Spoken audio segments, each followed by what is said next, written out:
احنا مخبيين كل حاجه. ايه رايكم بقى؟ والله العظيم عشان بس ما يعرفوش، الناس ما تعرفش ويقول لك ان احنا بنتباهى ولا حاجه.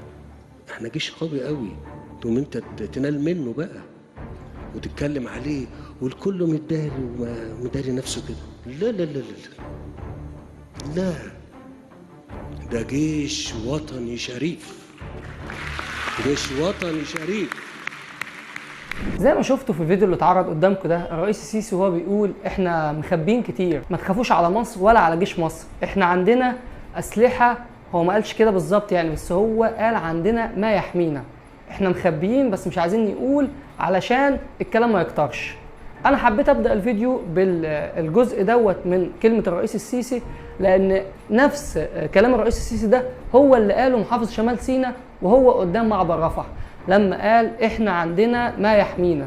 لو خدت بالك الاتنين بينوهوا وبيوجهوا رسالة لترامب ونتنياهو ان احنا عندنا ما يحمينا، بلاش تعبثوا مع المصريين. عشان الفترة الجاية ناس كتير هتخوفكم وهتقول لكم ان خلاص الحرب بين مصر واسرائيل بقت على الابواب.